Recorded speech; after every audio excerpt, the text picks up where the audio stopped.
Hey, everybody, just going to take a quick break from the show and tell you about Noom. Has Noom helped you? I believe it has. Oh, that's got an app. You can do tracking. It's terrific. It does. Noom builds personal plans that can meet individual needs. That's the thing. Takes into account any dietary restrictions, medical issues, other personal needs. That helps build a plan that works for you. And yes, so I know that you've had your own personalized program here that you've been working on. And it's weight loss This is weight loss results that last. They stick around because you get yourself into a lifestyle change. That's what matters. That's mainly it. You can't just say, I'm going to cut that out for a month and then go back to it. That's not what it is. So I'm glad it's helping you. That's great. And it really does. I like the psychology and biology-based approach here. Yeah. Noom Weight uses psychology. That's why they say losing weight starts with your brain, but it also takes into account your unique biological factors, Jimmy. All of your multitude flora and fauna that goes on inside of you there. Sure. Yeah. Stay focused on what's important to you with Noom's psychology and biology-based approach. Sign up for your trial today at Noom.com, Noom.com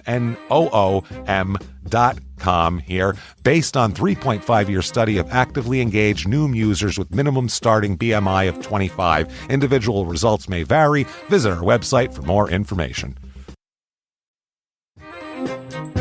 Hey, everybody, just going to take a quick break from the show to tell you a little bit more about Rocket Money. It's the start of a new year. It's the perfect time to get organized, set your goals, prioritize what matters most. And for me, top priority is getting myself together here. Financial wellness, doing that, which that feels important, just feels like adult stuff that you have to do. And thanks to Rocket Money, my goals feel achievable now. They show me all my subscriptions in one place, help me easily cancel ones I forgot that I've been paying for, which happened to me, absolutely happened to me. For years, I was paying for something. I was like, what is going on here? Rocket Money found it and saved me lots of money since then, because it's been a while. So they did a great job here. Rocket Money is a personal finance app that helps find and cancel your unwanted subscriptions, monitors your spending, and helps lower your bills so you can grow your savings. Rocket Money has over 5 million users and has saved a total of $500 million in canceled subscriptions, saving members up to $740 a year when using all the app's premium features. Cancel your unwanted subscriptions and reach your financial goals faster with Rocket Money. Go to rocketmoney.com/smalltownmurder today. That's rocketmoney.com/smalltownmurder. rocketmoney.com/smalltownmurder. Now back to the show. Welch's knows some things make zero sense, like why the algorithm knows your music tastes better than you do. But zero sugar and full flavor? We made that make sense with new Welch's Zero Sugar. All that passion fruit or tropical punch goodness and none of the sugar. You gotta sip it to get it. New Welch's Zero Sugar. Let's fruit stuff up.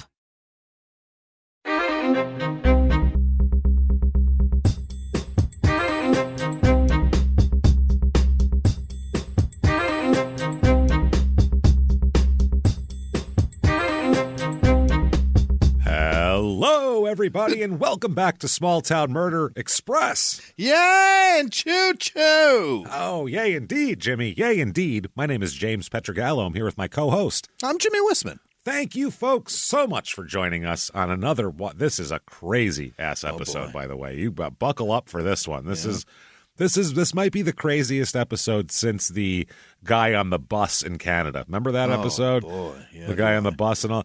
This is a similar type of just insanity, and it's wild stuff. So we will get into that very quickly first, though. ShutUpAndGiveMeMurder.com. Get everything you want from us, merchandise, things like that. Our last live show of the year is going to be in Dallas, December the 2nd. Few tickets left for that one, so you can grab your tickets for that. Yeah. Almost gone. We're very excited for that, and we'll finish up the year, and we should have our new tour dates to announce in December as well for 2024. I guess that would be. Wow. We're excited. I know. It's coming up fast. Wow. Coming up fast. Patreon.com/crime and sports is where you get all of the bonus material. Yep. All you have to be anybody $5 a month or above. Not a lot of money. A mere cup of coffee will get you so much more than that. You can get, it's a couple hundred episodes of back bonus stuff to get, and you'll get immediately, and then every other week you'll get 2 new episodes, one crime and sports, which you'll have access to, and one small town murder, obviously, too. For crime and sports this week, we're going to talk about roller derby. Oh, boy.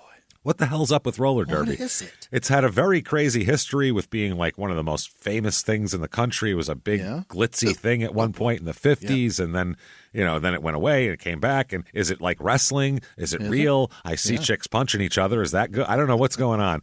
We'll find out all about that. Then, for Small Town Murder, it's that time again, everybody. That time of year. We're going to talk about the last 6 months of Love After Lockup. Oh, shit. Oh, man, is it wild this year. There's already a dead person before the season even aired. Every episode in the beginning has it in memory of one of the dead people that is already dead on the show that they're showing. So we'll talk all about that. Patreon.com/crime and sports is where you get all of that and more. And that said, I think it's time, everybody, dive right into this. Let's all sit back. What do you say? Let's all clear the lungs and get nice and ready, arms to the sky, and let's all shout, "Shut up and give me murder." Let's do this, Jimmy. What do you say, everybody? Let's go on a trip, shall we? Okay. This week, we're going to Joppatowne, Maryland. Joppatowne. I don't know if it's Yappa or Joppa. Joppatone or Towne. Town with E. So Joppa, Joppatowne, Maryland. And they say it's Joppa. There's Joppatowne. There's two different places, but it's confusing. Either way, it's about a half hour outside of Baltimore. That's what we're talking about. About an hour 15 to Lothian. Or Lothian or whatever it was. That was our last episode we did in Maryland, which was Lust, Blood, Cruelty, and Snakes is the name of that one. I remember that because the snakes were weird. Population of this town, 12,992. Very small. And it just sits outside Baltimore, just hanging out there. Median household income here is high, $97,887. Why? It's a nice area because it's like suburbs. It's you'd live out. This is like living out here, so you're not in the city, but you can probably work in the city and make good money. Median home price here is $299,300, so below the national average. That's terrific. So it's not a bad combination here. Quickly here, history. There was 3 towns in the area where this town was originally. It kind of all merged into this town. First, it was Gunpowder Town, a town called Gunpowder Town. Then Foster's Neck, then Joppa, and they smashed them all together and made this town. Gunpowder Town, which everyone just called Gunpowder, was a failed English settlement, and it was the first attempt to establish an English settlement on the Gunpowder River, and it was abandoned because it was a shit location. They couldn't get anything going there. Really didn't work out too well. The area where the town is now, or formerly stood, was used as farmland and was mostly string beans until 1961. And then it was acquired by the Panitz Company, which began development and surrounding planned communities for Joppatowne, which is suburbs. They just built suburbs. They figured that out. So here's 5 stars. 5 stars. Joppatowne is the quintessential American town. It's the perfect suburb. Safe and great for all types of people. So they love it. Perfect. Perfect. Couldn't be better. 5 stars. Here's 4 stars. Weather is appropriate for all seasons. What the fuck? Appropriate. It's warm in the summer. It's cold in the winter. Appropriate weather, I suppose. Very weird. Why even bother with that? We get it. It's Maryland. Who doesn't know the climate of Maryland? We get it. Yeah, we understand. Chilly in the winter, warm in the summer. 3 stars. It's a beautiful place to raise a family because it is a family-friendly town with a park and a football field. All right. There's a lot of kids that love to play sports with each other. I think that's everywhere, probably. With each other. Even though you're new to the place, people will accept you for you. There are public events that happen, and everyone joins in to help the community out. We loved the Make Joppatowne Look Nice by placing flowers all over the town. We love that I think is what he was trying to say. Yeah. The schools are very caring about the people that come and go. All public places help students or family out with work or school so we can thrive because we are my town, your town, our town, one town. Okay. Holy shit. That's only a 3-star review. Wow. I mean, what more do you want? He ended it with like a political rally. So we can thrive because we are my town, your town, our town. Say it with me now. One town. Like he just, thank you very much, everybody. And he fucking took off. This is wild. Vote Peterson. Yeah, vote Peterson. All right. 3 stars, pretty close to the water, very loud thunderstorms. What? Yes. The fuck are you talking about? Loud thunder. Like thunder is louder here than in other places. Seems to really echo. I don't know what it is. 2 stars. It's hard to find a good boss to work for. Many are immature and self-centered. This is about one person. Yeah. They got fired from their job. They reviewed the company poorly, and then were like, who else can I tell about this? I know. I'll blame it on the town. 1 star here. They say, since the pandemic and the new influx of people, including the ones who have lived here their entire life, this is one of the worst places I've ever lived. The people are angry. There is high crime from the neighboring Edgewood area, and the sheriff's office tries to help but is overwhelmed by the, quote, Little Baltimore, as it's referred to by the locals. Okay. Overall, I regret spending more than 2 years here and would recommend this to be a stop in your. I would not recommend this to be would recommend this to be a stop in your life, a short one if you're able to get out of it. Okay. And then 1 star, there are no attractions at all, ever. Ever. Well, it's like every sports team is 20 minutes that way, so enjoy. Baltimore, man. Yeah. Things to do. D.C. is there, too. There's a lot of stuff going on that you're within a range of. Things to do. The Slavic Heritage Festival is here. What? Oh, yeah. Let's get into some Slavic heritage. Join us for this fun, festive annual event celebrating Polish, Slovak, Ukrainian, Czech, Bulgarian, Serbian, Croatian, Bosnian, Slovenian, Macedonian, Belarusian, Montenegrin, and Lemko cultures. Nary a smile to be found. Yeah, there's a lot of angry, very angry people here. A lot of Tereshes here. A lot of the guys like my driver, just very stoic, angry. Lots of frowns and straight faces. Yeah, a lot of that kind of thing. Very the hardy people, that'll be. This event will take place on the beautiful wooded ground of St. Mary's Assumption Eastern Rite Church. They're going to have a parade of flags, Slavic dance and music performances. Oh. Live music, which they won't tell us about what it is, but I assume it's like Slavic bands of some kind.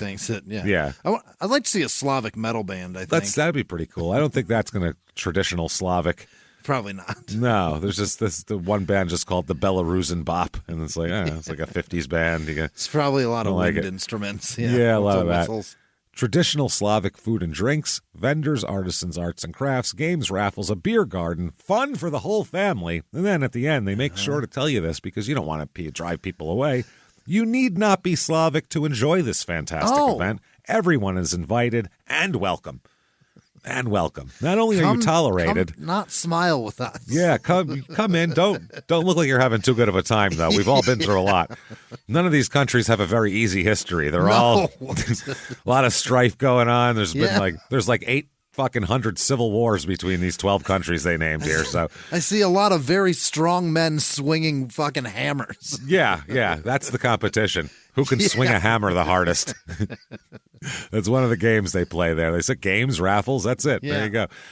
That said, let's talk about a murder here. Let's do it. And one of the most strange, brutal, odd, weird fucking murders we're ever going to talk about. So let's go back not too far in time to 2012, okay? Yeah. So, I mean, pretty much exactly the same as now. Like your Basically, life is you have an iPhone or an Android, and you have Instagram was out, and Facebook and all that kind of thing. Yep. So it's all pretty similar. Let's talk about Alexander Kinyua, Kinyua. Alex, he goes by. Okay. He's 21 years old. He is originally from Kenya. Alex is. Oh. Yeah, he came as a child, and he's been a U.S. citizen since he was a child and all that sort of thing. His parents are pretty smart. We'll talk about this. His parents are Anthony and Beatrice, and they've been here since, like I said, since he was a child. He went to Loch Raven High School and then Joppatowne High School, where he graduated. And his senior yearbook picture, he's a well-groomed dude, little tiny bit of a little chin stubble coming in, a goatee. Good for you. Yeah, just chilling. So he ends up going to Morgan State University. Where's that? Here, it's in Baltimore, Morgan State. Oh, okay. So he goes there. It's a historically black college.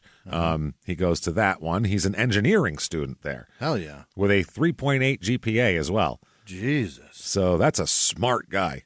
He's doing it. Engineering is fucking hard. And the school is like... It's hard. It's intense. It's intense. Yeah, it's a lot. So he's doing that. His father's a professor at the school as well. Oh. A professor and a part-time lecturer in the physics department. Jesus. So this is a smart family. Dad knows about physics, and he's an engineering student. This is like a lot of physics flying around, a lot of math, a lot of shit like that. So he lives in a house with his parents at this point in time. We'll find out why he doesn't live on campus, because he did for a while. He lives with his parents. He's got a brother and sister, and he also is staying in the house from December 2011 on is a man named Cujo Agyi Cody. Agyi, I think? Yeah. Cujo is K-U Joe. J-O? J-O-E. Oh, Cujo. Cujo. Yeah. Wow. It might be Cujoey, but Cujo Agayi Cody, K-O-D-I-E. So Cujo's 37 at the time, and he moved into this family's house in about December of 2011. He's also a former teacher, a former student, and that sort of a thing. Now, back to Alex here. One of his teachers called him a docile student. Just really in the book, huh? Not really causing trouble, not boisterous, just, His teacher said he was always smiling, Alex was. He was in the electrical and computer engineering department. That's what where this teacher worked. And he said that Alex used to visit his office for career advice and to chat. Yeah, he said, quote, he really cared about his schoolwork and looked like he wanted to seek good role models. He was looking for a mentor, basically. Yeah. Looking for mentors to help him out with his career path. And, this person, he might be somebody that would know that sort of thing. So that's good. That's nice. Okay. December 12th, 2011, there's some pictures here showing Alex very happy and smiling. He's got this jacket on that is for the National Society of Pershing Rifles, which is a fraternity inside of an ROTC unit for Morgan State. Wow. So Morgan State has an ROTC program. Inside of that program, there's fraternities. He is in this one, so that's the jacket he's wearing. Is it like the guys that march with rifles and like show? I don't. That's ROTC does stuff like that. Yeah, because that's like it's like pre-army and shit. Yeah, all that stuff. I think that's what they do there. He also once hosted a radio show. Alex did called Warrior Syndicate Radio. Huh. So he hosted that, and he, according to him, he said on the show that the show was, quote, for warriors skilled in combat or warfare, coming together to form a syndicate learning portal for warrior clans. I don't know what the fuck that means. I don't know what the fuck that means, but that sounds very like sword and shield type of shit. That sounds like, of like a Viking ship. Yeah, you get off a Viking ship. There's a warrior clan we must fight, and Genghis Khan would come from somewhere, and it's weird. So for the image for the picture for Warrior Syndicate Internet Radio Show, he had a picture of himself in face paint, and the introduction said, prepare yourself for a demanding and long-term engagement in the coming age if there is to be any hope for positive outcome in the current environment. Wow. That's what he wrote. So this is the guy that has a 3.8 GPA. He's concerned with end of days type of shit. Yeah, he seems to be rooting for it, as a matter of fact, as we'll find out here. He all over social media too, as we'll talk about. His social media he sounds exhausting. He's not the guy you want to follow on Twitter, put it that way, because it is a lot. At one point here in December, it's December 10th, he's accused of punching a hole in the wall of a campus ROTC office. How old is he? He's 21. Yeah, that's at what they this do. point. They have a little anger in them, so 21-year-olds in general. Yeah. But the police report of the incident said that between 9 and 10 a.m., he punched multiple holes in the walls of a computer lab in the Turner Armory, and then he stapled a poster up to cover the damage. He also broke a picture frame. He just grabbed a poster and was like, put that over that, no one will notice. Like he's escaping from prison in a bad movie, There's a little Raquel Welch to giant tunnel behind it that leads 7 miles to safety, and it's just a poster. Yeah. Oh my God. So he did that. I guess the staff sergeant said he confronted Alex, and then he called the police. The staff sergeant described him as an angry person and said that himself, that student at the time when he called the police, he said Alex also has inflicted himself with burn marks on his arm. What is happening? He's burned his arm up as well, and when his teacher asked him about it, or the staff sergeant asked him about it, Alex described them as tribal markings that he just made. That he just felt like burning into himself at the moment. So they're like, okay, sure. Why? Okay. Yeah, that's what's interesting. Another one of his military instructors said that he was an unusually angry person, and his instructor called him, quote, a Virginia Tech waiting to happen. Jesus, that's if grim. If you don't know, before 2012, there was a huge shooting on the Virginia Tech campus. I think 36 people were killed. Pretty sure it was the worst. It was a shooting ever. It was a horrible shooting. Time, yeah. So that's what he called him. So if someone's a Virginia Tech waiting to happen, that's not great to have around. No. Alex was not criminally charged for the wall punching incident, though. Okay. He was cited for destruction of campus property and returned to campus after meeting with the school's chief judiciary officer. I'd love to know why he's so mad. That's we can't figure it out because he goes from being docile to being very angry very quickly. Like something seems to snap in him here. They're deemed tribal markings, like he said, the marks on his arm, and they asked him about that too. And they were like, well, I guess if you really want to have tribal markings, we can't really tell you not to.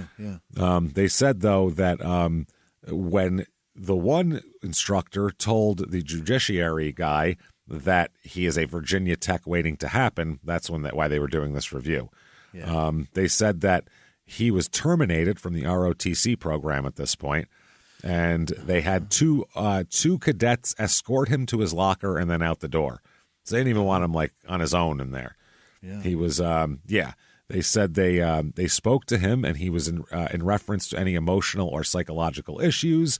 And the report of the wall punching said he said that he punched the walls due to stress caused by finances and personal problems that are beyond his control. Okay, so he's frustrated with the world. Yeah, and he's having problems. To him. Yeah. Yep. They concluded that he did not require an emergency mental evaluation.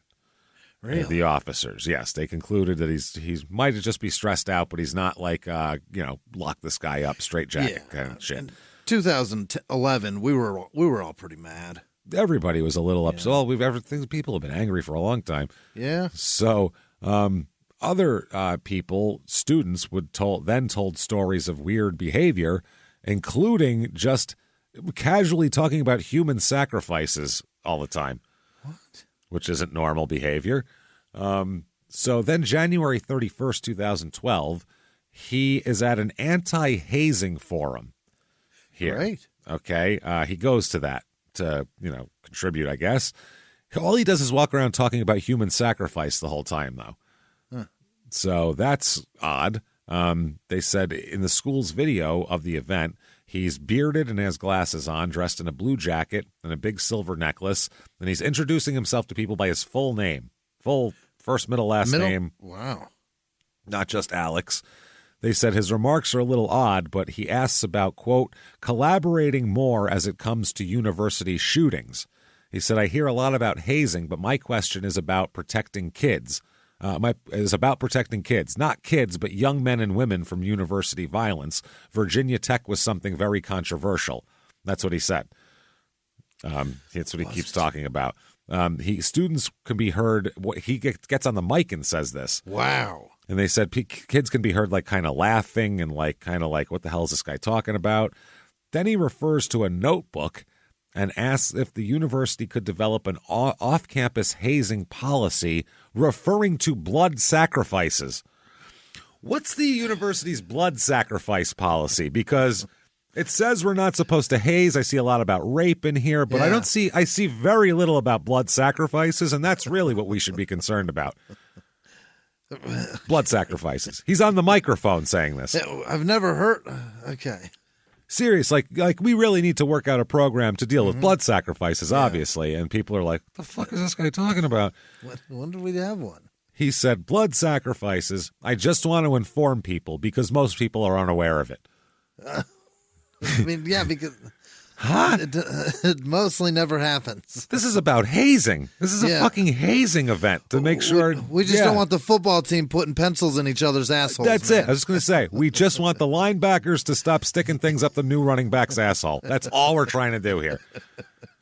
That's what hazing is, or, whatever. Bullying, I don't know, fraternity stuff, sorority shit, whatever they do. I don't standing know. on a roof and throwing cinder blocks off the roof with your dick tied to it. Hitting them on the ass with things make them eat shit or whatever the fuck these idiots do. Whatever they do. We're making them drink crazy amounts of alcohol. Blood sacrifices, I was not aware that was something to be concerned about. Very few of those happening. Yeah, everybody described the comments as more bizarre than frightening. Yeah. They weren't really scared. They were just like, is that dude all right? Like, should we talk to him?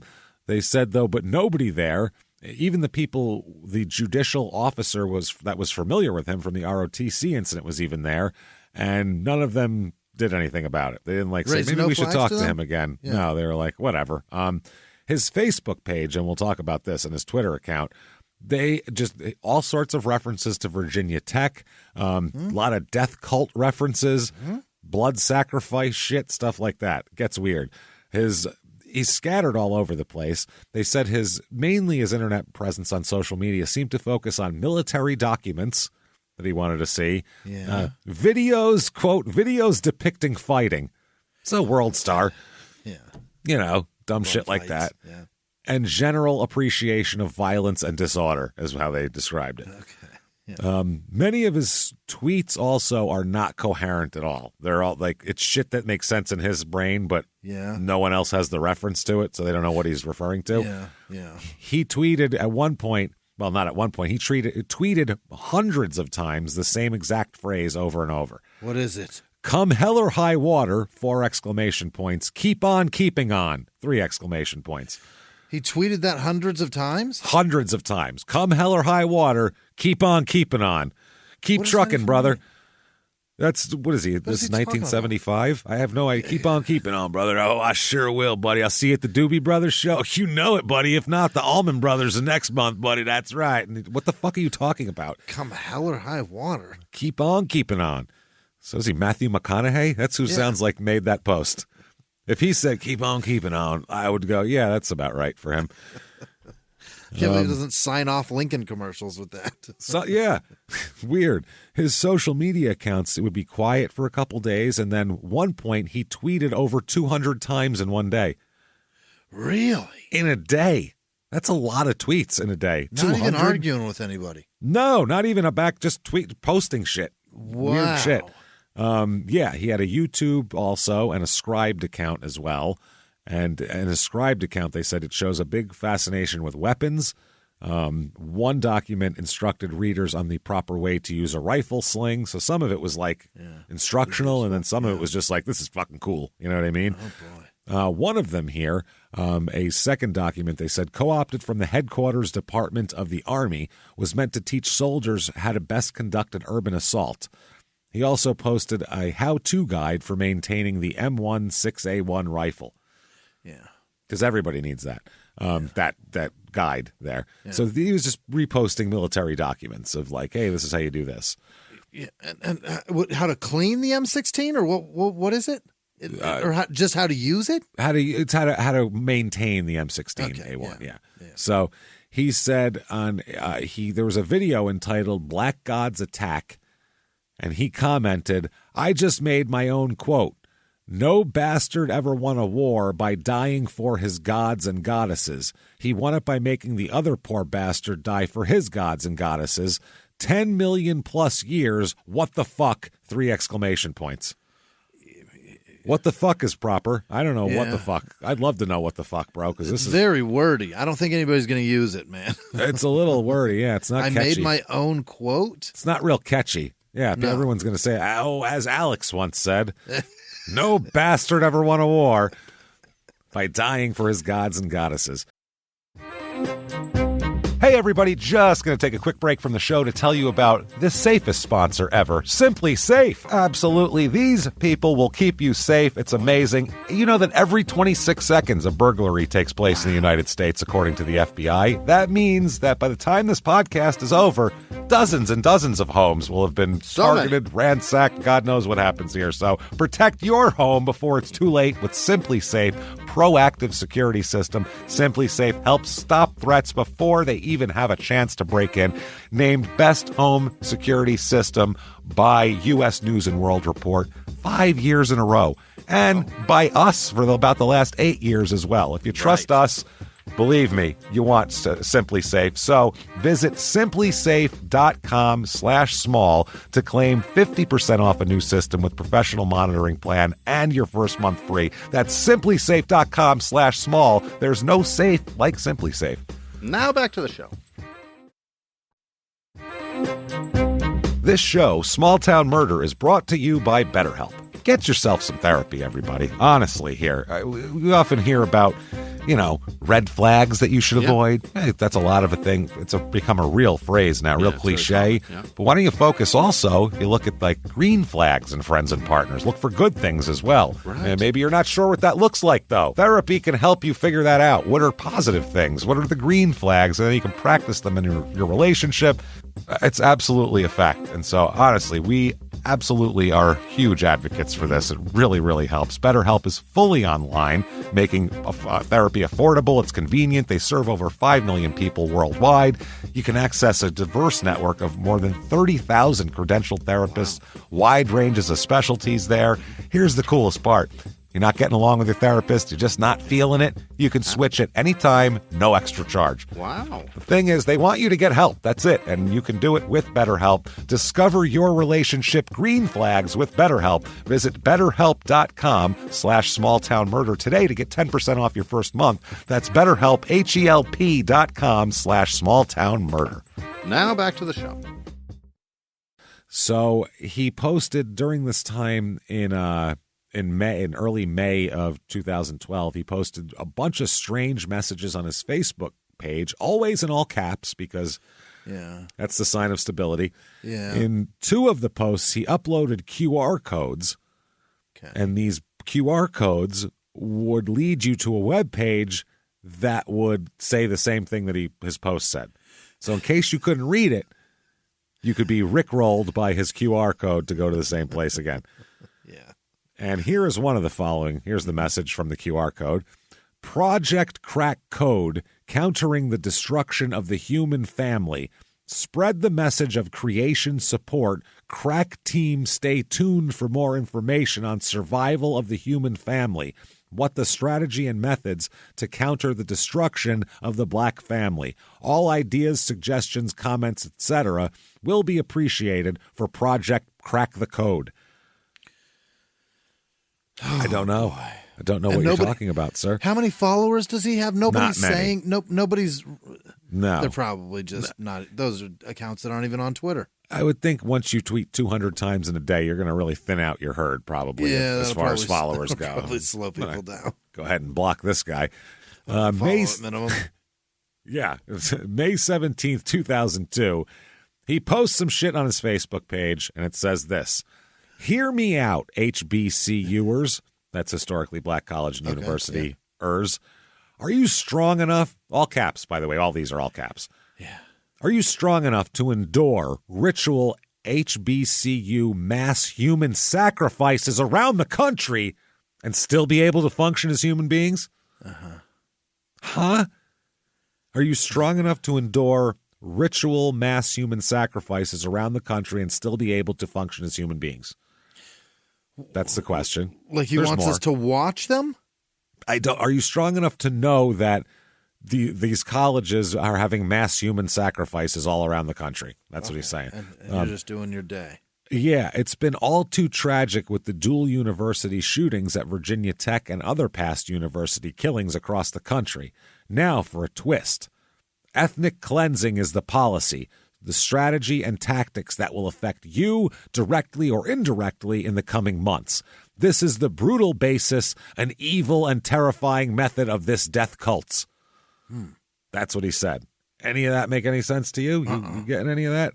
No. The thing is, it didn't make sense to anybody because it was a bunch of shit that was going on in his head that he's like, I put it all in one thought. And it's like, none of those things have connections. None of those things go.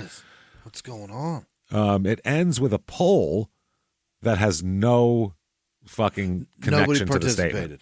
Yeah. And nobody, but it wasn't like, how do you feel? It was like something totally different on the same post. Then another post was just the image of the Predator from the Predator movie. Awesome. Just him. A good character. Solid character. Oh, yeah, it's a great character. Yeah, if he bleeds, we can kill it. I mean, Christ. So then 2 days after he posts that, he's quiet. There's no action for 2 days. Yeah. Then his mother posts on her Facebook. Our son, Alex Kimanthi Kenyua, was arrested on Saturday, May 19th, for being involved in a fight in his dormitory room at Morgan State University. The charge against him is first-degree assault and excessive endangerment of life. His bail has been set at $220,000. In order to get him the best defense possible, we need to secure an attorney who will take his case and leave no stone unturned. So we'll find out what he did in a second here. Students that know him at the time said he was well known around campus but regarded as an odd bird, like people kind of kept their distance. Jasmine Bloomfield said he was, quote, always in his own little world, preaching everywhere he went and talking about how he was writing a book. So that shit he said on Facebook, he would say that shit just to people out loud. Wow. And they'd be like, okay. And, wait till you read the book. Yeah. Another girl named Natalie, who's 21, who had mutual friends with him, said his behavior was often strange and he was prone to outbursts, but also he showed genuine concern for others as well. Mm-hmm. She said, if anything ever happened to me, he'd be like, who did it and why? He always wanted to protect people from bad stuff. Yeah. Now, one person he didn't want to protect from bad stuff was Joshua Caesar. What happened? Okay. The reason why he was arrested, and his mom posted that, is Alex is in jail under first-degree assault charges after the police say he randomly attacked Joshua Caesar, hitting him over the head with a baseball bat wrapped in chains at his campus apartment. Wrapped in chains? That is hardcore. Caesar here, Joshua, said he was visiting friends who were about to graduate, including a young woman who was a cheerleader for his high school football team in New Jersey, who was there visiting. So he climbed to the third floor, walked up the stairs, knocked on the door of apartment 304. There was 8 students in there, all in the ROTC program, and there was 3 suites in this room. So they all shared that. He said the occupants included Alex, who, was there. Now, Joshua Caesar, said, I walked in the door. I got hit with the bat. I didn't see it coming. I fell to the ground. I was unconscious for 5 or 10 minutes. What? He didn't say anything. He just walked in the door and was immediately beaten with his bat. Yeah. Now, the one of those young ladies we talked about before said she knew Alex, and she saw him the moments before he attacked Joshua Caesar with the bat. She said he was sitting in a chair clutching the bat, being weird. And they were just like, who knows what people do. What? And she said he kept saying, somebody has to protect the kids. Somebody has to protect the kids. I got to protect the kids. I got to protect the kids. He say that over and over and over and over again. Somebody has to protect the kids. I got to protect the kids. And then he got up and just started beating this 21-year-old man, this kid, with a bat. A police officer who arrived at the scene after the cops were called said that Caesar was, quote, stumbling toward me with an open wound on his forehead and blood pouring from it. Hit him from the front. Just right. He walked in. He was like, hey, everybody. Wow. And he just came up and waffled him in the forehead with a fucking bat. Jesus. Caesar was graduating this year. He's a senior. He's been planning on attending medical school. He suffered a fractured skull, broken shoulder, and is blinded in his left eye. Oh, shit. Fuck this guy's whole life up. He said that doctors told him that they don't know if he's going to ever be able to regain his sight. Right. Wow. That is crazy. He said that, though, Caesar said it wasn't even the baseball bat that was the scariest part of this whole thing. What was it? The scariest part was what his friends told him happened while he was unconscious. Oh, boy. Apparently, he hit him, then he threw the bat down, then he stood over. Alex pulled a big knife out and was standing over him like he was going to start stabbing him. And that's when everybody in the room went, oh, what the fuck? Jesus Christ. Holy shit. And grabbed him and took the knife away from him. They shoved him against a wall and in the hallway and took the weapon away from him and held him against the wall until the cops got there. Because they're like, this is fucking crazy. He was going to murder this guy. He was going to knife him? Jesus, for what? Nothing. He knows him, but not like they don't have any beef or anything like that. They're just in the same program. They just know each other. Caesar said he does. Yeah. They were friends. He goes, I don't understand it. What the fuck? He said he doesn't even know what happened. He said, I met him through mutual acquaintances in the ROTC program.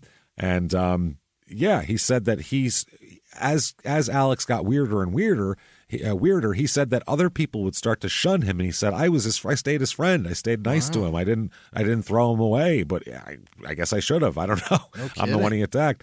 Yeah. Caesar said he would say odd things. He would have outbursts. He might walk into a room and not say anything and just stand there. Females were just creeped out by him. Yeah. People always ask me, why are you hanging around him? Are you friends with him? And I said, yes, he never gave me any problems. So his attorney at the time, Alex's, argues that he hit the victim in self-defense after being threatened, which the guy barely was in the door. He didn't have time to threaten anybody. There's witnesses that corroborate that. Yeah, that's the thing. And Caesar says, that's absolutely not true. I was visiting friends, including Alex. I was happy to see him, so there was no reason for that. His attorney, though, says, quote, except for this aberration, he is not a danger to the community. Okay. Except for an unprovoked fucking attempted murder, he's not an attack with a weighted bat. For no reason. And then holding a knife over him, ready to stab him. They said that he's being held on $220 bail, but a representative from pretrial services, which conducts background checks, suggested that he not be allowed any bail. An assistant state attorney agreed as well. She said there are several witnesses who say this defendant attacked the victim with a bat. This is extremely violent. Yeah. They said at the hearing that it was wrapped in chains and it was random, but his lawyer said that it doesn't appear a great deal of investigation was done, and he claimed that Caesar had threatened Alex in the past, which Caesar and his attorney completely denied, and he had mentioned he would have a gun the next time they saw one another. What? So Alex is saying they had this beef that has escalated to the point of Caesar has threatened to shoot him next time he sees him. Uh-huh. And he said the incident wasn't random and that Alex was, in the right for doing this. He said he was in fear for his life. He defended himself based on previous threats that had taken place. He said, I think you should reduce the bail, as a matter of fact. This man's a hero. Yeah. So the judge is impressed with Alex's grade point average in electrical engineering and the people who came to speak to his character, who is his father, a physics professor, his uncle, and also a Rotary Club president that came to talk for him, an athletic booster from the university, so someone who gives money. Yeah. So these are the people important people, upright people came to talk for him. Sure. And so the judge said it was her impulse to follow the recommendations of prosecutors and pretrial services and revoke any chance of a bond, but she said, I am impressed by this gentleman's background and support here today. So she said, based upon that, my inclination is to give no bail has been restrained, and I'll keep the bail the same. So they let him out on bail. A woman here posted a vacant property that she owned, a woman named Joanne Rice, to make bond. She put her property up for bond. Wow. Collateral in property. Yeah, not a family member, someone else. A stranger. Yep. So he's out on bond. May 23rd, 2012, he gets out on bail here. This is for first-degree assault and excessive endangerment of life. Excessive endangerment of life. Damn near attempted murder. That's what I mean. With the knife above him, that is... Truly. Wow, that's terrifying. So that's what if I'm the judge, that's what I'd want to know. What were you going to do with the knife afterwards? Right. Answer that question for me. So May 25th, 2012, 2 days later, he's been kicked out now. He can't go back to campus. Yeah. He's been kicked off out of the ROTC dorm and all that shit, which he shouldn't have been in anyway because he wasn't an ROTC person anymore. Right. He's just a frat guy? Yeah, but he had paid for it, so they had to let him stay there for a while. So now he's moved back home here. This is on Terrapin Lane, I believe, Terrapin Way. Now, we'll talk a little bit about Cujo, the guy who moved in, the 37-year-old. He is from Ghana. He's here on a U.S. student visa. His father was a retired banker who attended St. Augustine's College at Cape Coast. And he only has an uncle in America. Otherwise, he has no other relatives here, Cujo. Temple University, he graduated from Temple University in Philly in 2002 with a bachelor's degree in electrical engineering, and then in 2004 with a master's degree in the same subject. Wow. So Cujo's doctorate or some shit? Yeah. He also attended Towson University for a time there. Then he went to Morgan, also in the engineering graduate program. But in 2008, he ran into some trouble when he was convicted of stalking and fourth-degree sex offense. Cujo. After police say he pursued a fellow student. We'll talk a little bit about that. He was dismissed by the university after this. And by the way, it's a fourth-degree sex offense, harassment and stalking, and they're going to sentence him to an 18-month jail term for this. Okay. After the assault, I guess the student was another graduate student, by the way, he harassed. She said that he demanded that she become his girlfriend. Okay. Demanded. So it works, but okay. No, I found you. You're my girlfriend. Yeah. And she said he, quote, became persistent and began to scare her by providing details of her personal information, including her social security number and a new phone number she had obtained in an effort to avoid him. Oh, my God. This dude just pops up like he is a technically savvy stalker is scary. He knows everything. Holy shit. So he's convicted of all these things. He's ordered deported as well. Oh. Because he's not a citizen yet. Yeah. He's ordered deported, and there's pending paperwork from the Ghanaian, I guess, embassy. Ghanaian, from the embassy for Ghana. A spokesperson for ICE here said that his student visa was revoked in March 2010, and he'd been ordered by an immigration judge to be deported. They're waiting for travel documents from Ghana to be able to send him back. Otherwise, he won't be able to get in the country. Okay. So they have to wait for that. So he fought his deportation and his detention as well here, and his, all that shit. So Cujo contested the judge's ruling before the Board of Immigration Appeals and represented himself instead of obtaining an attorney. Wow. He's pretty smart. He lost that case because that's usually not a good idea. Yeah. And the judge denied his motion to reconsider the ruling, and he's also appealing the conviction in the stalking and harassment case as well. Relatives to him that from Ghana say he's preparing to come home and get a job. He dreamed of becoming the president of Ghana. Okay. I don't have any sex charges over here, do I? No, the president of Ghana. You can be the president with that? I guess, yeah. Okay. Why not? You can come home, and I guess so. He said that he also has a chemical engineering degree from a university in Ghana as well, in addition to his other degrees. So one friend of his, who described himself as a friend of Cujo's for 10 years, said that his father, I guess his father, this guy met Anthony, Alex's father, in Kenya, not in Kenya, in the U.S., but while pursuing a doctoral degree. So he said Alex's father's a Dr. Kenua. So he says Dr. Kenua was extremely kind in taking Cujo into his house while Cujo got his feet back under him. They say, I think Cujo's on his way to reestablishing his educational status and completing his Ph.D. So May 2012, he calls his mother for Mother's Day and everything like that. And the sister said, we took turns talking to him, and he expressed his desire to return home within months. He even asked my husband to start looking for jobs for him. My brother's dream is to become the president of Ghana, and that's why he spent so much time educating himself in the U.S. So he's been staying with Alex's family in the 500 block of Terrapin Terrace for about 6 months here, awaiting his deportation paperwork. That's how this shit's been going. Now, he's staying there. One day he's doing his normal routines. Then one day, May 25th, 2012, apparently he leaves the house dressed in, it's 5:30 a.m. Yeah. Cujo puts on shorts and a T-shirt, and he's getting ready to jog in the front yard. Hell yeah. He said he's like stretching, he's doing his stuff. That's Alex's father saw him out there. Okay. Said he was getting ready to run. He left all of his personal effects in the home, including his wallet, cell phone, ID. He's just jogging. Yeah, that's a pain in the ass to carry with you when you jog. Yeah, you're going to drop it. And but the father said he never came back to the house. Alex's dad said Cujo never returned from his jog. So they were like, that's weird. His stuff was still sitting there. Yeah. So he calls the cops. He calls the sheriff's office and said he's missing. There's this guy missing. And he's missing from Terrapin Terrace here. And they said he's last seen 5:30 a.m. stretching in the front yard.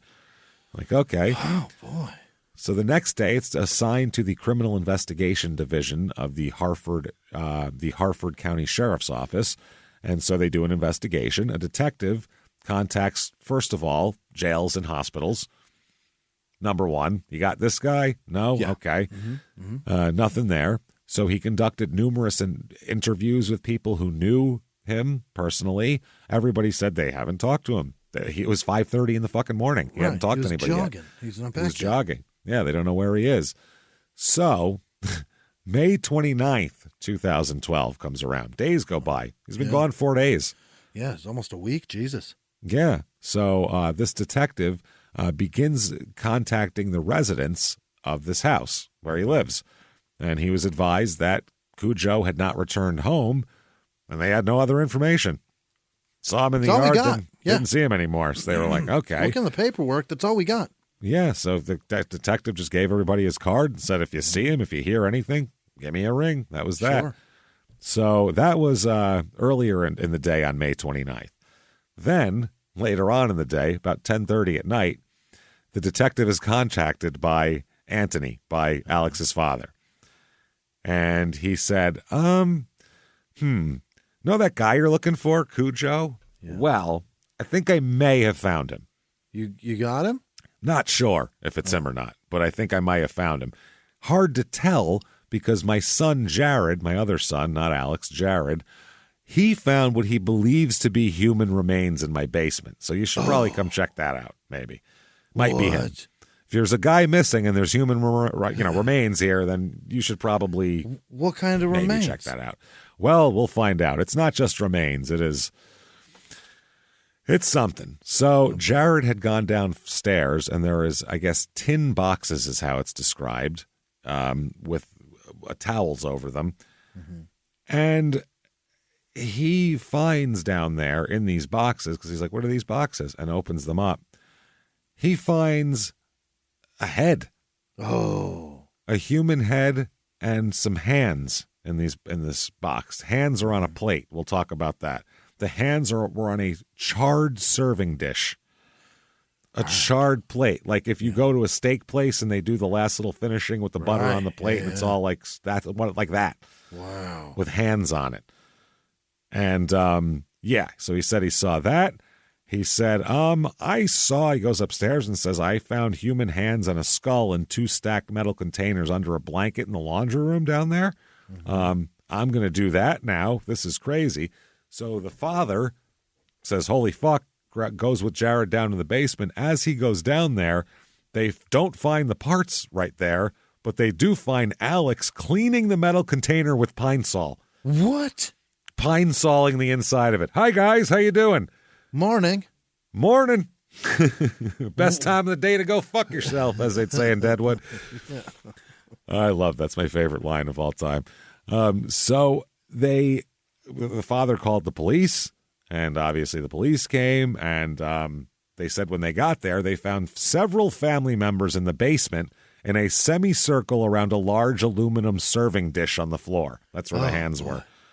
In the corner was Alex, in the corner of the room. Uh-huh. They said in the corner with his hands behind his back, staring straight ahead. Just staring. Like a soldier. But like hunched down.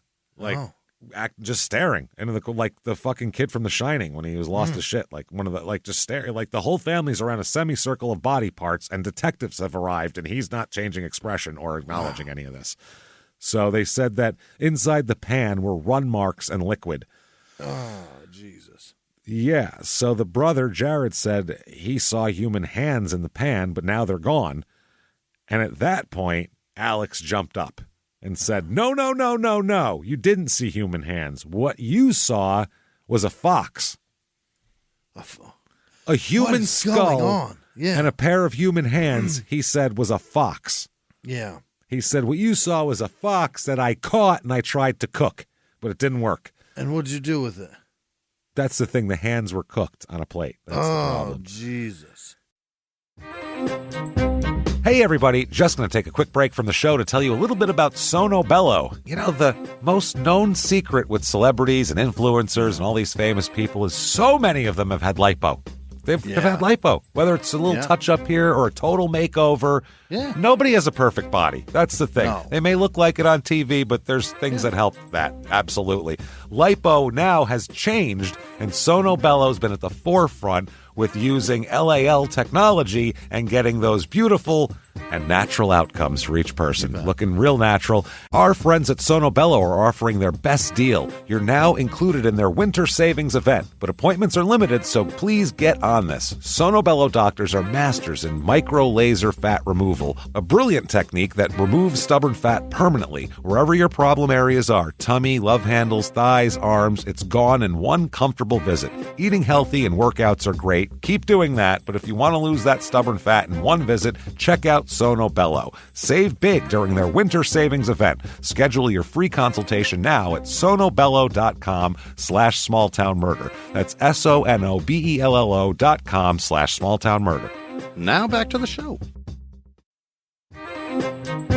Hey everybody, just going to take a quick break from the show to tell you a little bit more about our stylish friends at Quince. That's right, let's go elevate your styles, people. Yeah. Get it going, look good out there, and you can do it now without breaking your wallet, without breaking the bank, because at Quince, you can get high-end, versatile pieces at prices we can all actually afford, which is very nice. You want to get good stuff that lasts and it's good, and they have quality stuff that's very affordable, and you can do like we did, upgrading our stuff here, while still being a very reasonable price. Quince only works with factories that use safe, ethical, responsible manufacturing practices, along with premium fabrics and finishes. It's all quality stuff. You're going to love it. Trust us, it looks good. And I've got the leather jacket. It's a very high-quality item. Real nice, soft leather. Yeah. Jimmie's got his linen pants he's rocking. Yeah, they're terrific. Come on, be like us. Be fashionable. Get in there with Quince. Indulge in affordable luxury. Go to quince.com/smalltownmurder for free shipping on your order and 365-day returns. That's QUINCE.com/smalltownmurder to get free shipping and 365-day returns. Quince.com/smalltownmurder. Now back to the show.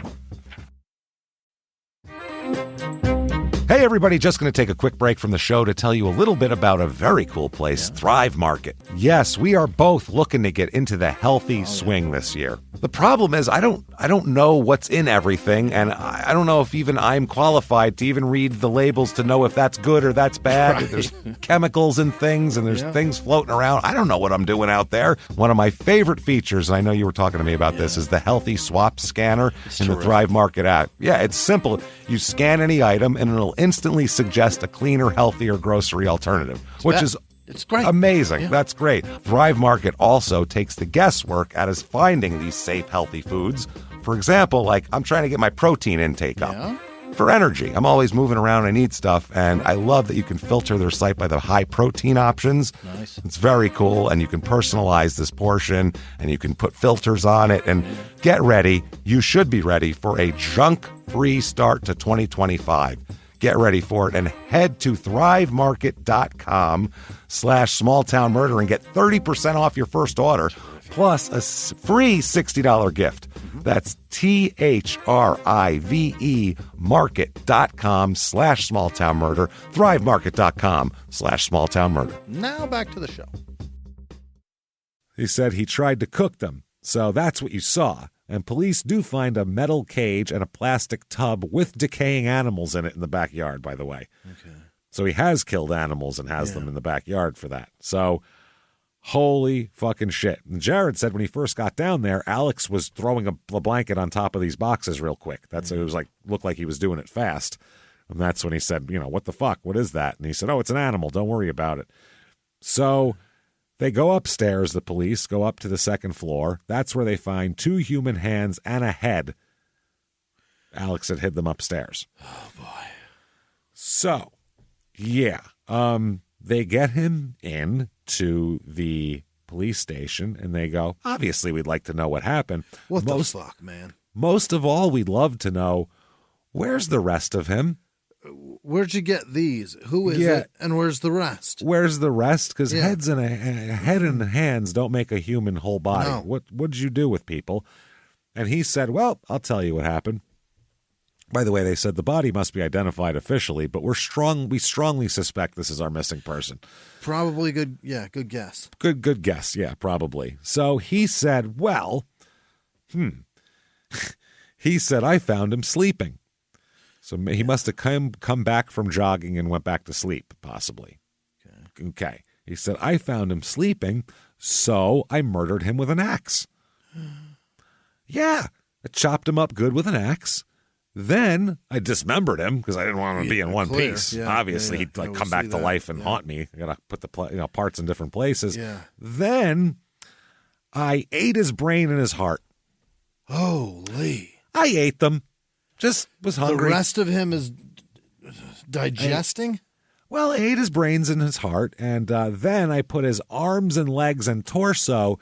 You'll find that a couple, 3 doors down in front of that church, in the garbage can outside the church there. Just put it in their dumpster. What the fuck? So, yeah, you can find him in there, no problem. So if you want to check that out. Did he really eat that stuff? Oh, yeah, he ate him. He was trying to eat the hands, too. That's why he cooked them.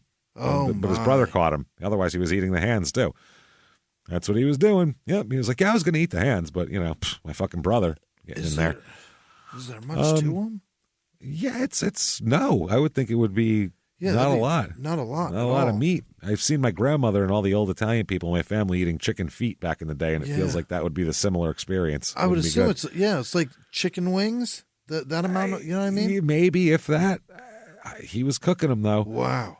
So the official police report says during this search, human remains were discovered on the main floor of the home, specifically a human head and 2 hands. Yeah. In an interview conducted with Mr. Alex Cannibal, were reported that he had caused the death of Mr. Cody by cutting him up with a knife. Mr. Cannibal's father reported that after causing the death, further reported that after causing the death, he had ingested Mr. Cody's heart and portions of his brain. Alex then directed detectives to 536 Trimble Road on the town Baptist Church that he stated the remainder of Mr. Cody's body could be located in a dumpster on the property. My God. And they found him. That's where he was. There was no way out of this. No. He was in the basement with a head. Yeah. And it's fucking done. And cooked hands. Yeah. Cooked hands. The spokesperson for the county said that this killing was among the most brutal and bizarre they'd ever seen. They said this is right after the naked guy in Miami who tried to eat another man's face. Remember that? On Crocodile. Yeah, that shit. Yeah. And then also they said this is right after in New Jersey, a man disemboweled himself and then threw his own intestines at police officers when they came to get him. Which is maybe the craziest thing I've ever heard in my life. That is, yeah. That's beyond crazy. Throwing your intestines at people? You've caused yourself a lot of harm, and then you're using that as a weapon? I can't imagine that's ever happened ever. In human history before that, right? That has to be the one and only time someone used their own intestines as a weapon. I can't imagine. Like a whip? Yeah, like a whip, or just throw it at him, try to strangle him with it like a piano wire.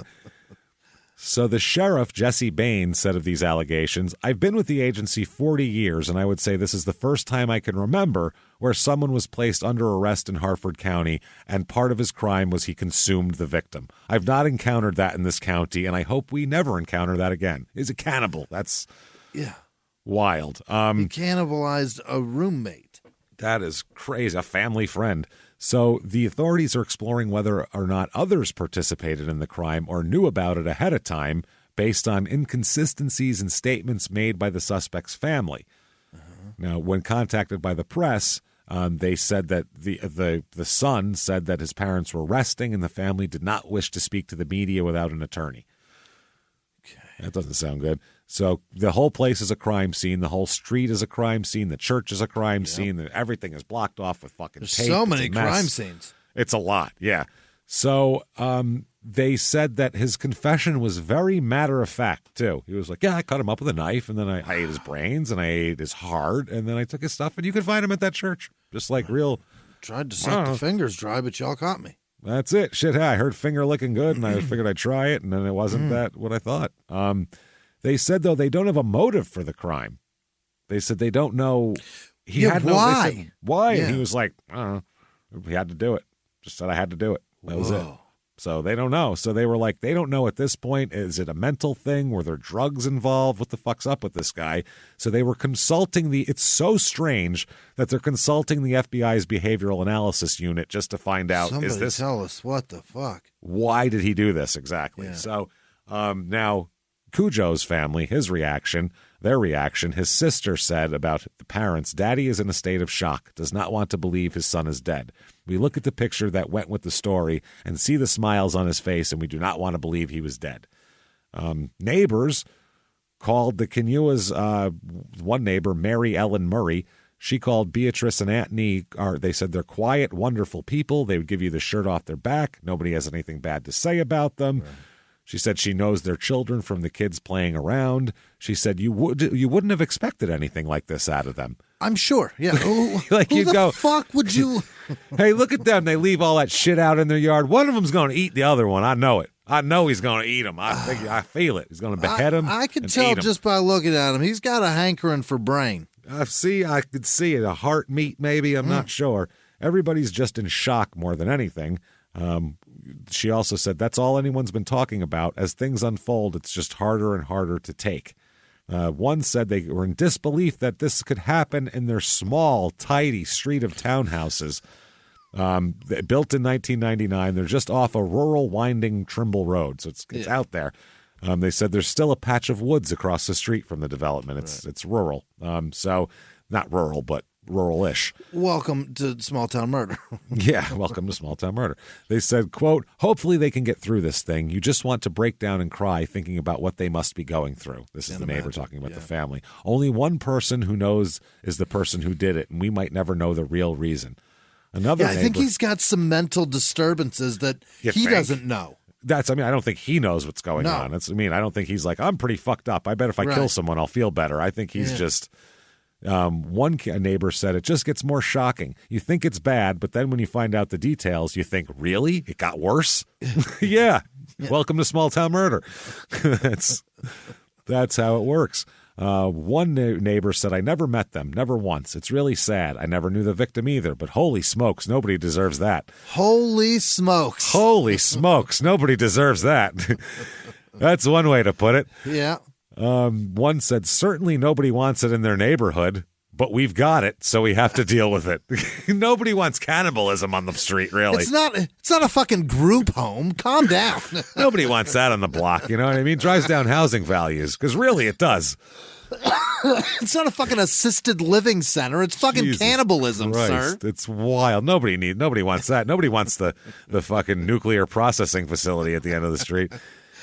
They said, quote, people have already made comments about being fearful with their kids. It's a knee-jerk reaction. The next thing we'll see, the typical reaction is when anytime crime happens, you'll have the door-to-door alarm salesman, which wouldn't have helped here because they all lived in the same fucking house.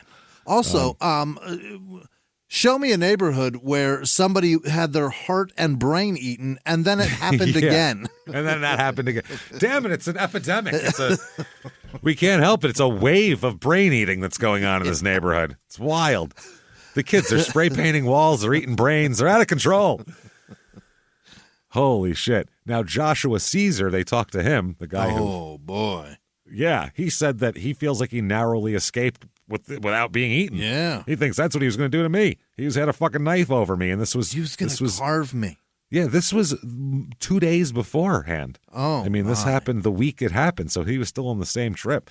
He says, quote, I believe he was going to do to me what he did to the next victim.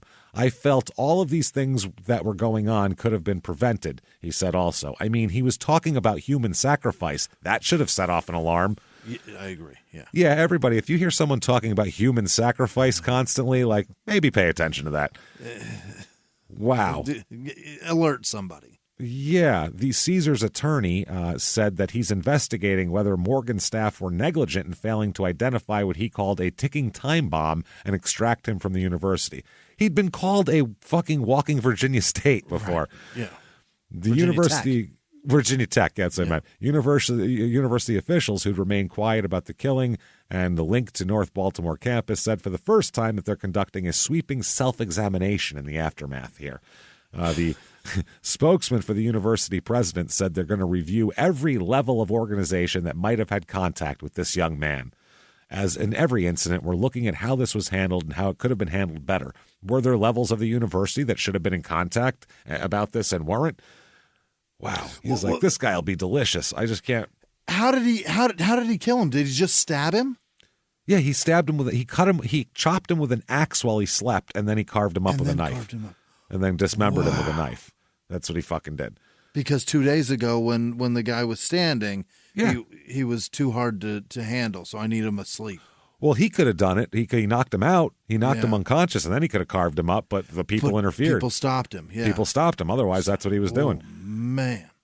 Prosecutors say that because people have said he should have been charged with attempted murder and held rather than assault, and they said no. A spokesperson for the state's attorney's office said the allegations supported the charges, although he noted officials would have been able to revise the charges before filing an indictment, but that's what he was originally charged with.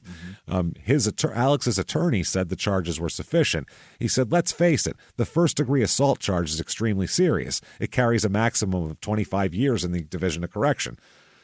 So at his first court appearance, his defense attorney, Lynn McChrystal, requested reasonable bail be set in the case. Are you out of your fucking mind? For the murder, yeah. Adding that Alex has been in Harford County for 6 years and Maryland for 9 years, and he's self-employed. He does consulting work, so we should let him out. He's only done this once. Yep. He is, which is wild. The state's attorney said, no. Number one, he has out of the country ties, so he can flee. Number two, the grisly nature of the crime. He ate a man. We're going to let him out? He still has the taste of brain on his tongue. We can't let him out. He still has it on his breath, for Christ's sake. Awful. They asked for him to be held without bail, which was obviously said, this is a no bail situation here. Then the court records show that his family, the Canua family, is in financial trouble. Attorneys representing a debt collection agency filed a lawsuit seeking to foreclose on their home because of missed mortgage payments. Well, I got news for you. That house is worth a lot less now. So you can have it probably. Yeah, you're going to just knock it to the ground anyway. Yeah, anybody paying a mortgage on that would be crazy to continue. That'd be insane. Yeah, fucking stop now. Dad still teaches. Yeah. At the same place. Really? At Morgan State. Yeah. He's a physics professor. He spoke to a publication briefly about returning to campus, and he said things are not the same for sure. Things are different. He said he opted to continue teaching despite the tragedy. He said he refused to discuss the specifics of the case, citing concern for his family. When asked how he's faring, he said, well, I'm here. He teaches a full schedule of classes, doesn't shy away from discussing his son, although he won't talk about specifics of the case. Right. The tragedy, they said, is an issue his family has had to work through, and he's aware of the concern in the students, and he's appreciative of their support, and he says, we're all in this together. Okay. Wow.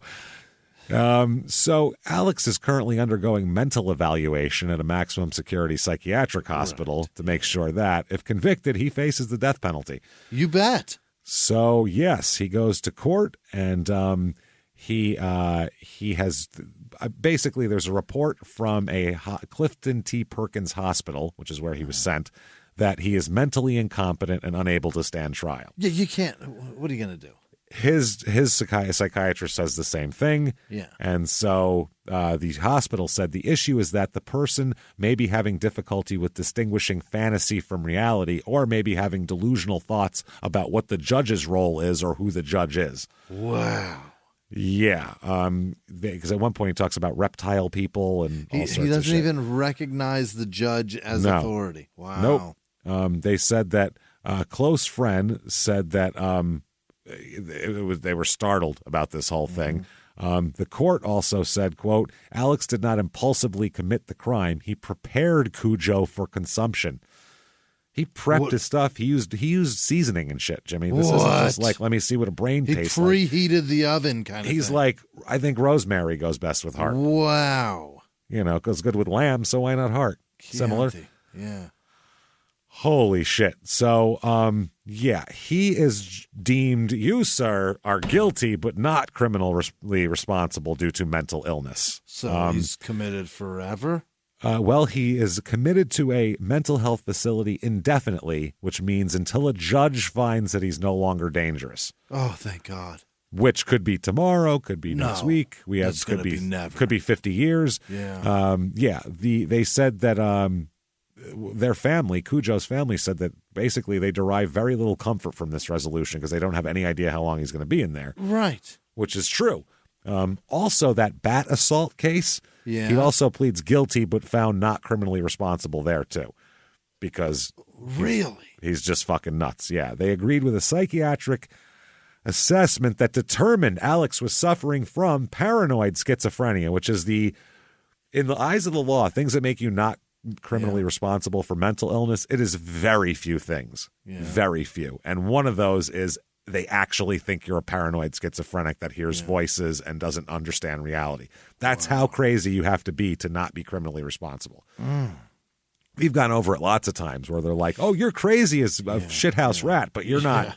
You're still, you know what you're doing. You know what I mean? This guy, they're like, we don't even know if he knew what he was doing. His Twitter account alone is proof enough. And he's bonkers. He's real. What the fuck happened? The reason why he did this, Jimmy, Yeah. it finally came out. His reasoning for why he was going to kill both of these people. Right. He's a paranoid schizophrenic and at the time believed reptilian aliens were going to destroy the Earth. And he was saving the Earth by killing the first wave of them, which happened to be the guy in his dorm and the dude at his house. Yeah, that guy can't go to jail. That's not where they're sending them. Yeah, this is fucking crazy. Yeah, he's just hanging out at my house now. But he felt it was to take him out, though. To start with him. He felt these people knew that he knew that they were here, so they needed to eliminate him so they could take over the Earth. He was many. In his mind, he was the last line of defense between reptilian aliens and the Earth. It was just him because no one else got it. He'd been trying to tell people about it, but they didn't fucking hear it. So he's got to take matters into his own hands. He's a crazy person. Yeah, very crazy. So, yeah, they said that the state found he was not in control of his actions. They agreed with the defense. They agreed. Both psychiatrists said the same thing. The state hospital and the defense one said he is cuckoo bananas fucking He garlicked out there. it, you guys. Yeah, he put wow. So they said the prosecution said we really had no evidence, no testimony or opinion from other medical personnel that would dispute the findings of the doctors at our state facility. Sure. They said a committed person cannot be released under the law until the court finds they're no longer a threat to themselves or others based on psychiatric evaluations. They added that this psychiatric guy who runs the hospital said he's seen defendants convicted of much lesser charges, such as arson or assault, that were committed for over 20 years. He says they definitely take it seriously there. Yeah. Ramifications of all this. Morgan State, they got to get their shit together a little bit here on this one. They established a, quote, chief public safety officer position in the wake of this. A CPO. That's the guy. He's the one. There's one guy that's gonna stop all this. That should stop paranoid schizophrenic people Is his who name think reptilian Bruce Wayne? aliens are taking over the Earth. They should be able to keep an eye on everything, I think, right?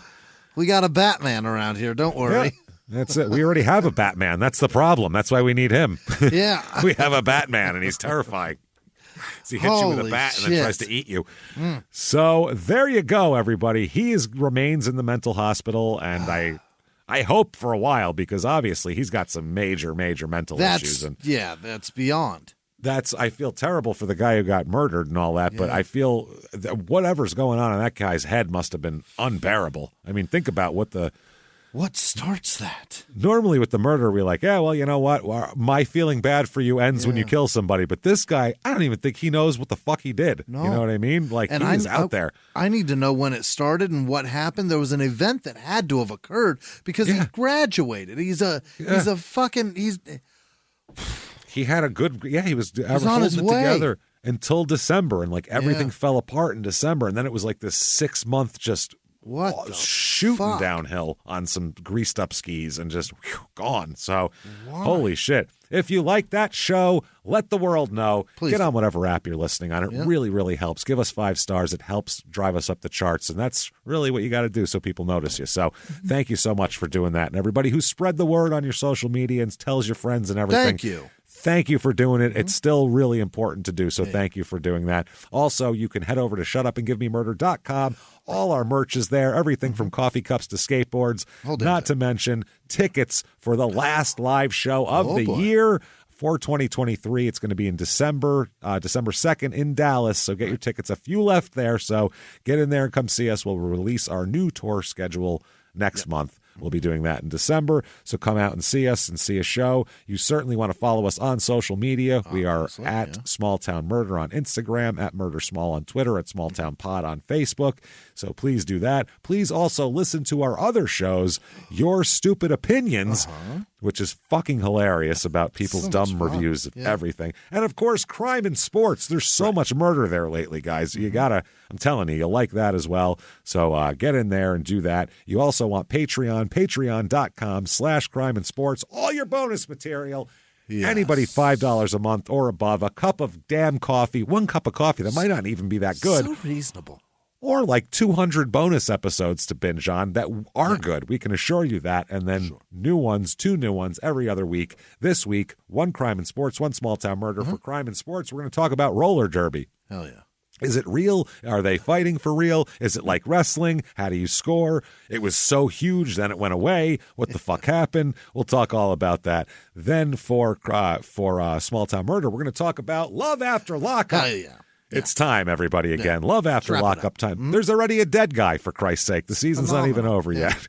We'll check all that. He was dead before he even came out on the air. Crazy. The first episode had an in memory of shit, and we were like, we haven't even seen this guy yet. He's already dead. Who the hell's that? Holy shit. So there you go. Check that out. Patreon.com/crime and sports. You also get a shout out at the end of the show. Jimmie's going to fuck your name all up. Well, he'd love to get it correct. Keep doing that. Keep coming back and seeing us. We're never going to go away. And until next week, everybody, it's been our pleasure. Bye.